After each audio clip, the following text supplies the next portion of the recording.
Good afternoon and welcome to Solent Sports News. This is Arun Aditya and here is the latest sporting news. England are the undisputed white ball kings of cricket. The 50-over world champions have added the T20 World Crown to their collection.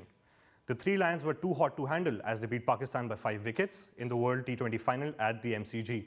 Our correspondent Malhar Desai has more. He's hit it leg side. It's Ben Stokes. England has won the T20 match against Pakistan. The Josh Butler-led side was already favourites going into the tournament, and they did just 2 tag as they came out of the T20 champions. It wasn't a surprise, and yet it was quite an exciting match. Buzzing for him. Absolutely love watching it. T20 cricket's kind of my area of cricket, but I love it. Ben Stokes, I think, it's been absolutely influential for the side, and I think that's really been the magic for him. I feel it was well deserved. It was a good tournament. It's a good tournament, good performance. We also got in touchdown with Monty Parnasser, ex-England cricketer, who shared his view on how England has been different from other sides in terms of preparation and resources to pull off a dominating run as this one. Well, I think for England, I think the standout player was, Josh Butler for me, because I think the way he adapted his captaincy and the way against Ireland, he got out without moving his feet and he got an edge. But then after that, he adapted really well. He realised that I can't really just stand and deliver. I've got to sometimes, if the ball's moving, play a bit more cautiously. But if it isn't, then, go through with it. So it was amazing to see him for the England team. And I think...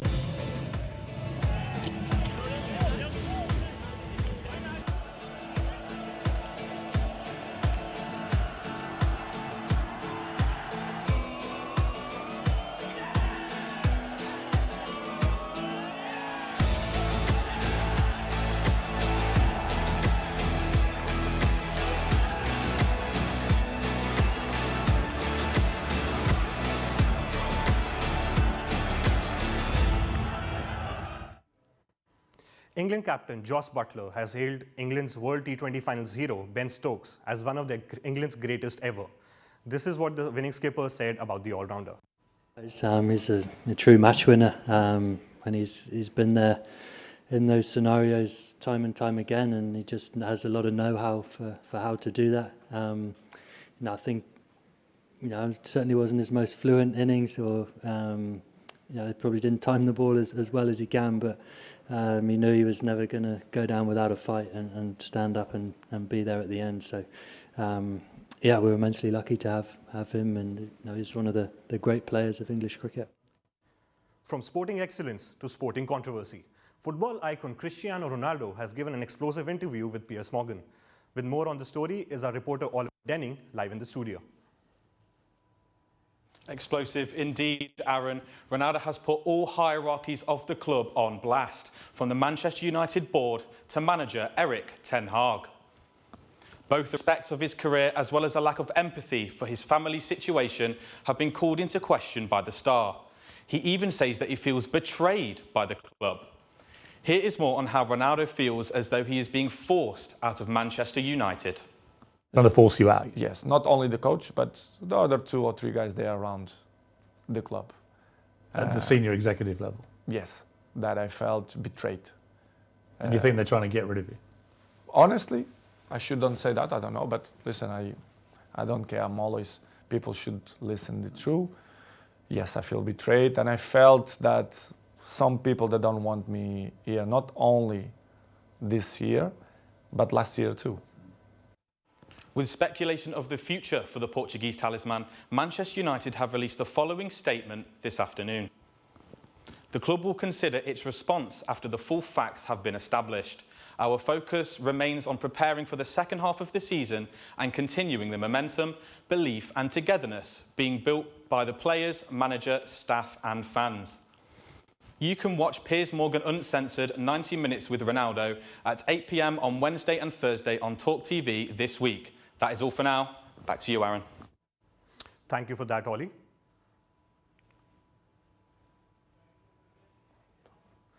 Newly appointed Saints manager Nathan Jones faced defeat in his first match after a 3-1 loss to Liverpool away at Anfield on Saturday. The Reds' early lead was cancelled out by a Che Adams header, which proved to be insufficient as 2 Darwin Núñez goals secured the 3 points for Liverpool. The loss means that Southampton go into the World Cup break in the relegation zone, 19th on the Premier League table with just 12 points from their 15 games. Nathan Tella, who's on loan from Southampton, impressed after he scored the winning goal for Burnley against Blackburn Rovers on Sunday.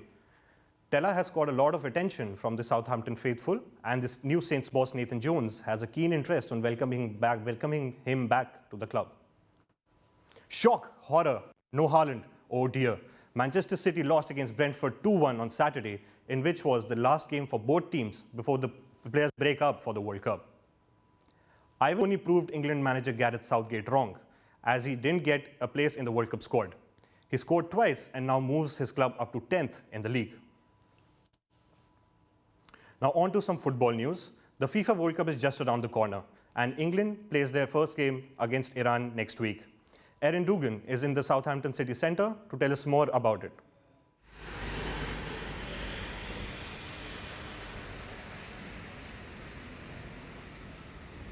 Well, Aaron, it's looking fairly quiet here at the Guildhall tonight, but hopefully this time next week it will be filled with England supporters, hopefully celebrating the first win of the World Cup campaign. With many clubs and pubs around the area running fan zone events, there are several and endless events for fans to come and get involved and support their club. Our World Cup correspondent Harry Smith was out earlier on today talking to the residents of Southampton about how they've been preparing for the World Cup.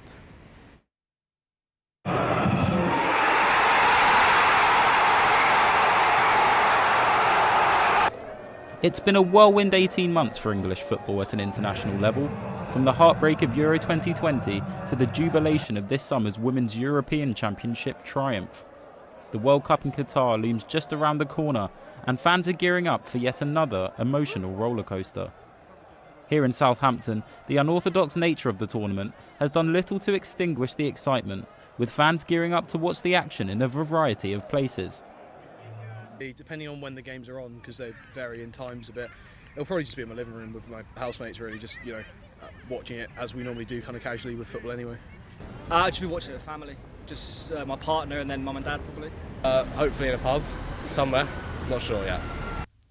One of the industries that are preparing for a boost in business is the pubs. The Bedford is one of many around the city preparing themselves for the mayhem once the tournament begins. My name is Mark Smith and I'm a team leader here at the Bedford. So we've got a pre-booking deal where if you pre-book with us, basically you're going to get quite a few deals off coming in. We're expecting it to be absolutely rammed, like it was in the Euros. So the food menu's going to be very limited, but we're still going to be doing like burgers and everything for everyone. It is pretty mental. I mean, it's difficult to clean up the floor and everything. It's quite full on at the bar, but it's normally just like pints and everything. It's like very, very like simple kind of drinks we've got to put through, but the atmosphere is amazing. England's competition kicks off on Monday the 21st of November against Iran, and if the pub isn't your preferred location to watch the match, Southampton FC are hosting a fan park at St Mary's as well. It promises to be a World Cup like no other, yet fans are still eager to show their support for the team and help will football home again. Harry Smith, Solent Sport News.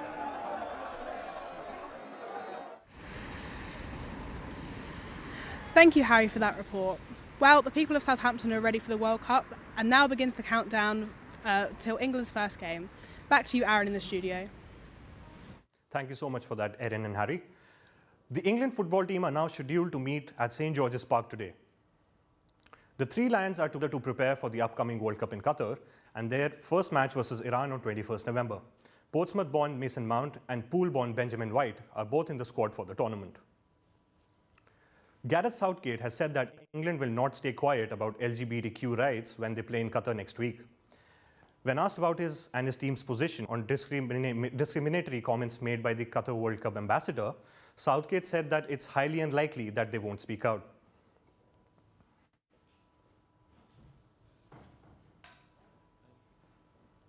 Very, very strong on that. We think that's important in terms of all our supporters, and we understand the challenges that this tournament brings within that. If it wasn't for the strength of that community, we wouldn't be women's European champions. So it's very, very important to us. Now going on to some wonderful news from Southampton, a local radio station is focused on community and catering to a South Asian and ethnic audience, even in the area of sport. Here's more on the story with Liu Chin. Unity 101 FM, the community radio, is a station focused on using the medium of music to bring people together from all over the world. Not only do they use music, but also sport. Everybody likes sports, doesn't matter where you come from. It connects people, which is what the ethos of Unity 101 is, and sports is another way of reaching out to that audience who likes sports. Saturday Sports Show presenter Avsul Sumra says that the show is geared towards delivering sport with a South Asian focus. We're here to obviously deliver sport for 2 hours with a South Asian focus mostly, so obviously with that South Asian flair as well, we focus a lot on cricket and obviously the Pakistan, India, Bangladesh, teams as well in terms of cricket as well. Because we've got a lot of people at home who follow those nations, of course. They're big, passionate fans. And we make sure we cover that as well as all the other sports as well on the show. He spoke on his cultural background and how it influences his broadcasting. My family originates from Kutch, a small village in India, and my parents' background is from Kenya as well, so I've got heritage in India and Kenya. I mean, ultimately, yeah, there's going to be an influence just because people are a product of their environment, they're a product of their background. Obviously, when it comes to covering some of the sports that affects countries I'm from that I have heritage in India and Kenya, I'm gonna have it's gonna be, obviously we call everything level here and everything is very, we're fair by every nation and every sport, of course, but I have a personal soft spot for that.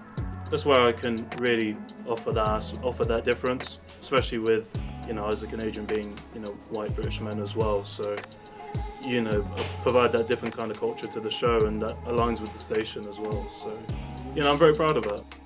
Co-host and budding sports journalist Isaac Maddock says that the show has provided experience for his career endeavors and that he feels part of a community even though his ethnicity may not fall into the Southern Asian focus that the station has.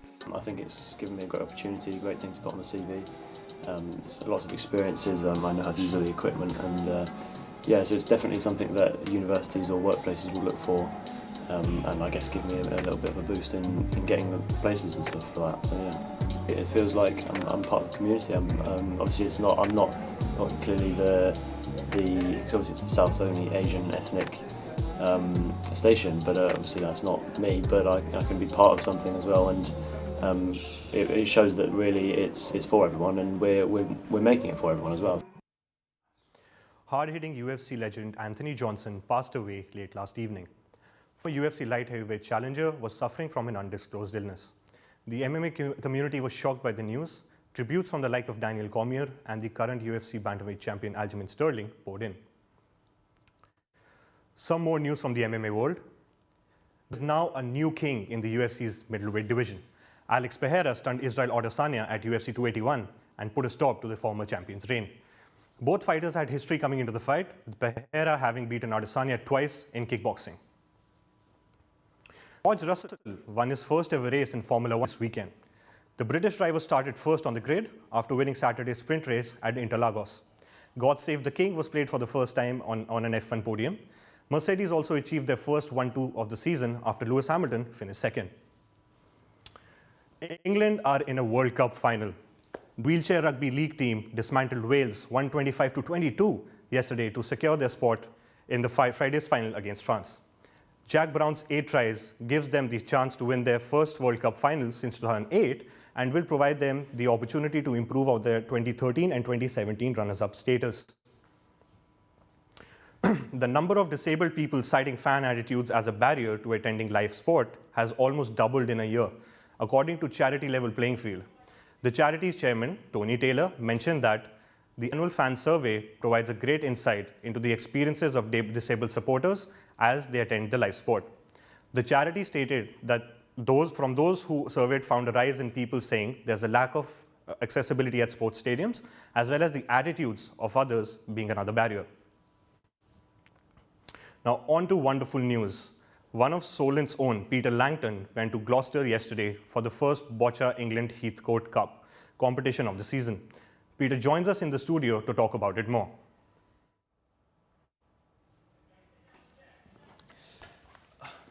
Hi Peter. So just talking about the tournament that you went to, all of your group stage games resulted in 7-2, 12-1, 3-2 and 5-3 wins. What can you tell us about your team members and what was about those matches that got you excited? So the matches that I had, I went in with expectations of getting some wins, but I never expected to win all of them at the start. There was specifically in the first game that I was playing against people that I didn't know. First of all, they never. Turns out one of them was reclassified into a different category, and then I was playing against a BC6, which isn't in my category. I'm a BC5. So that was a very interesting experience, and once I worked out their weaknesses, I saw one of their matches when they played against each other later on in the day, and yeah, it was a very interesting experience, and honestly, went all four. Right. And was there something intimidating about going into this event, or something that you guys had in mind which might trouble you? Sorry? Something that might trouble you about the tournament? Did you guys have? So the third game that I played, I was 2-1 down, and then somehow I managed to get 2 in, but it was only because the opposition player, he had his last ball and it went in, and it moved the white ball closer to mine that was situated on the other side of it. So that was a very interesting experience too. And then, you know, it's not all just luck. Right. And you guys reached the final. The final ended up being 3-3, if I'm not wrong. So how was playing in the final and getting that silver medal for your team? Yes. So the final was a very interesting affair. So what happened was that again it was a 2-1 situation again, and then I had 1, but the opposition player in the final could have got, he had 3 balls left, so he could have easily got a few more, but he decided to practice. So what happened was, if you draw, you go off to have a what was it? Tie-break, that's it, and then he had 3 more, so he decided to put them in the penalty box, where the tie-break was decided. So he played those 3 shots in there, and I went, oh dear, they're not going to let him well. So when it got to that tie-break, he obviously got the gold, and I ended up with silver. Right. And thank you for the insight, Peter. It was great having you in the studio. Thank you. So that is all from Solent Sports News. To see how stories develop and stay up to date, visit our socials and YouTube channel at Solent Sports News, or go to our website www.solentjournalism.co.uk. Thank you for watching and enjoy the rest of the week.